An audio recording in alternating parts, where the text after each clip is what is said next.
Jerome, too late, Powell must now lower the rate.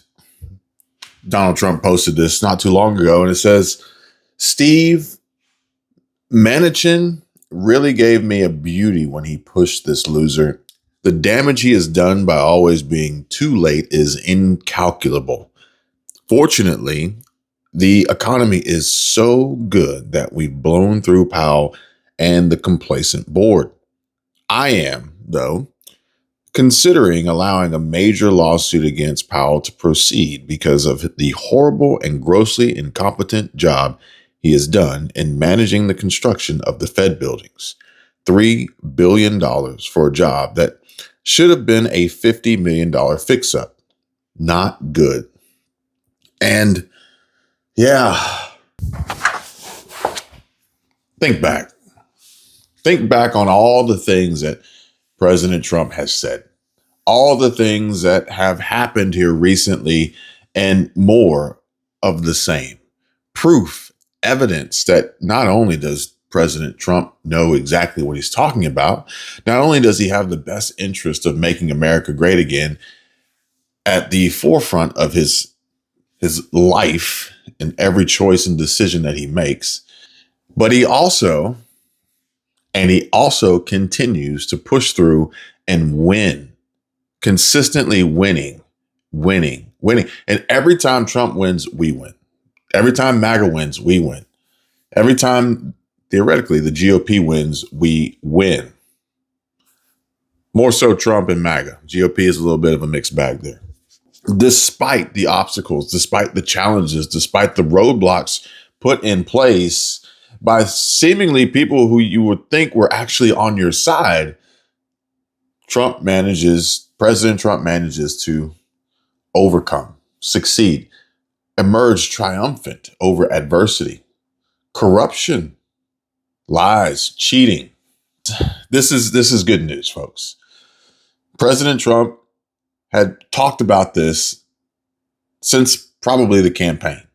Granted, Jerome Powell and the Fed wanted to lower rates to boost the Democrats' possible chances of winning the election. However, Trump wins, and now all of a sudden Jerome Powell doesn't want to lower rates because of tariff inflation, which we have already seen doesn't exist. Tariffs aren't taxes or on us or inflation inducing. They are really more so the source of misinformation and lies for the media and the left and Democrats to push, all to potentially undermine President Trump. Speaking of, Representative Steve Scalise told Congress that Adam Schiff possessed over 3,500 pages of illegally obtained phone records, targeting members of the press and even fellow lawmakers. Scalise says Schiff selectively leaked this information for what he called treasonous political gain. But I'm very concerned about what the chairman has done, and that is, and I'll yield in a moment. But he selectively put in a report the names of members of the press, of members of Congress, who he has had political disagreements with. He didn't put the names of everybody else in there. If he's got 3,500 pages of reports of phone records of people he's been spying on, he won't share all of those people that he's spying on, but he's selectively going to leak out names of members of the press who've written articles maybe that he disagrees with. That's frightening. That would be an abuse of power, but we don't know because the chairman won't share the details of what he's up to, but he did selectively put some of that in a report that wasn't even discussed in the hearings. And so, yes, it raises alarms, it raises concerns, and I would hope we get to the bottom of it. So what we see here is the warfare in action, basically.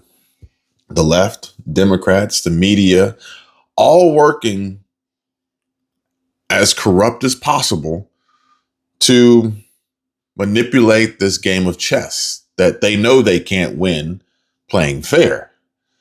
And so they resort to these tactics for which eventually you can't keep kicking that can down the road. Eventually the buck will stop. Eventually your feet will be held to the fire and you will be held accountable.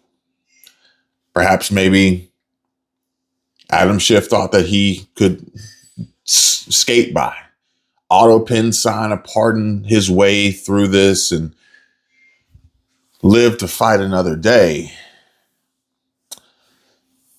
But in this short time we have with President Trump on his second and final term, barring any changes to the U.S. Constitution or any amendments, President Trump's making short work of the corrupt, draining the swamp as he promised, delivering on this mandate.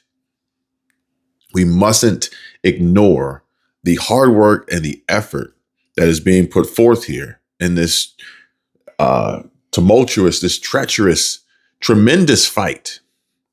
Thank you, President Trump. Thank you. Thank you so much. We need to capitalize on these opportunities, folks. This is the beginning of a huge pivot and a shift. And I hope you guys are paying attention. I hope you guys are well aware. I hope you guys are staying locked in and staying close, because I'm going to share with you as much of this as I can to help as many people as possible. Gunther Eagleman says, spineless leader John Thune must censure or remove lying Adam Schiff from the Senate. If you agree, he is tagged. Let him know. Another post by Gunther says, who wants to see Adam Schiff go to jail for the Russian hoax, mortgage fraud, and J6 committee lies? Breaking, Benny Johnson reports, a former Democrat Intelligence Committee staffer turned whistleblower informed the FBI that Adam Schiff personally authorized leaking classified Russian information to undermine President Trump. Adam Schiff personally requested to leak classified information to try to harm Trump. And we've got a clip here from Sean Hannity. And tonight, breaking news and new developments as the Russia hoax continues to unravel. According to our friend John Solomon, and a new report tonight just out, and he will join us in just a moment, a Democrat whistleblower repeatedly was warning the FBI beginning in 2017 that the congenital liar Adam Schiff had authorized leaking classified information to smear President Trump, which, by the way, could be a violation of the Espionage Act. Here with more on this breaking report. The editor-in-chief, founder, chief investigative reporter, justthenews.com, John Solomon. This is a big story, and this is a Democratic whistleblower, and there might be other Democrats implicated as well, like Kinzinger. Yeah, well, one of the guys that's in here is Eric Swalwell. Now, that is secondhand information from the whistleblower, but the whistleblower actually attended a meeting with Adam Schiff when he was ranking member. Yeah. I stand corrected. It was. They both hate Trump, so I kind of mix them up. Yeah, they all merge together these days. Listen, this whistleblower literally sat in a meeting, he tells the FBI, where Adam Schiff authorized the leaking of classified secrets to dirty up Donald Trump and to try to build towards either a select committee in Congress or a special prosecutor. This whistleblower was a career intelligence officer. He had worked for the House Intelligence Committee, Democrat staff for a dozen years when he came forward to the FBI. He gave 4 interviews. He gave very specific information to the FBI, and nothing happened. Why? Because the Justice Department simply decided to take a pass. How many times have we sat around in the last decade and heard, we're going to get to the bottom of that classified leak, and then a few months later, we couldn't get to the bottom of that classified leak. In the case of Adam Schiff, they got to the bottom of some classified leaks, but the Justice Department chose not to act. So tonight, past attorney generals, people like Merrick Garland and Jeff Sessions and Rod Rosenstein, who was acting on Russiagate, they've got some serious questions answered. Did they know about this Adam Schiff stuff? Why did they allow it to be passed on? And will anything happen in the current Justice Department? Ladies and gentlemen, these are just a few of the bad actors that are out there trying to make our lives worse off, while then trying to pretend that they aren't the ones doing it. President Trump, the GOP, Republicans, MAGA, conservative patriots, we are the problem? Hardly. I've got some stories that I want to share, some information I want you guys to be aware of. I am not going to include it in this video, but I do want to tell you guys that I recently had an opportunity to work with a company on a relatively large project that would have produced a substantial amount of money for everyone involved. However, after they became aware of the type of content that I create, the videos that I post on my channel, the discussions that we have, the information that we share, they tried their best to quietly back out of the deal without putting themselves in any legal hot water. For discrimination, of course. I have no problem working with anyone, especially if what we're working on is going to help everyone. But apparently they did. Apparently they are not so much interested in the truth. I can't say beyond a shadow of a doubt, confirm nor deny that they are Democrats registered. But I can say that they really liked me. They really liked everything that we discussed and we talked about and the future and the possibilities and everything.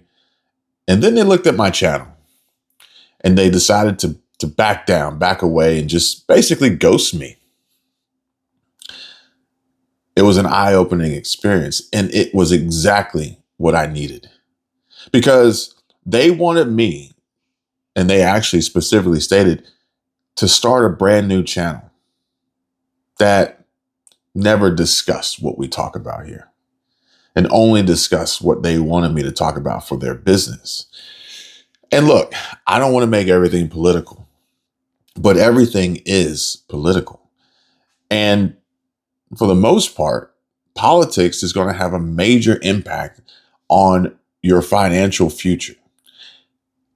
And it's going to be relatively hard for me to help you in a world where our financial future is tied and linked to people like Adam Schiff and Jerome Powell, who are ultimately trying to undermine everything that's good, everything that should be, with the media by their side and in their pocket. So there's that.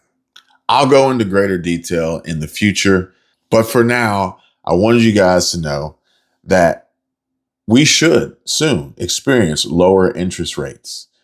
As well we should. They should have already been lowered, but the games that Jerome Powell has been playing, the Democrats, the left, the deep state, the media, everyone who hates Trump, anti-Trump, basically anti-America. When the rates are lowered, opportunities are going to be, doors are going to open, opportunities are going to present themselves. This is going to be the time to make hay. It's not going to be the time to get ready. Now is the time to get ready. I encourage you all, subscribe to the channel, do your homework, do your research, get ready, get prepared.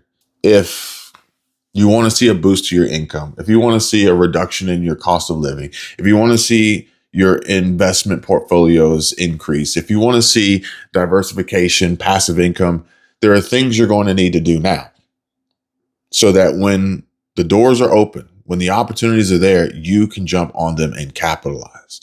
I'm going to share more videos here. I'm going to do my best to share as much as I possibly can. For those of you who want to go even further, even deeper, then by all means, join me over on Patreon. There's a link down below in the description. This is going to include content creation. This is going to include AI. This is going to include cryptocurrency. This is going to include all segments, portions of business and personal finance so that you too have the opportunity, the ability, the community, the network, the resources to go from wherever you are to wherever you want to be. Fortunately, with a president that is helping us do that. So, links down below in the description. I look forward to seeing you guys over there and on the next video.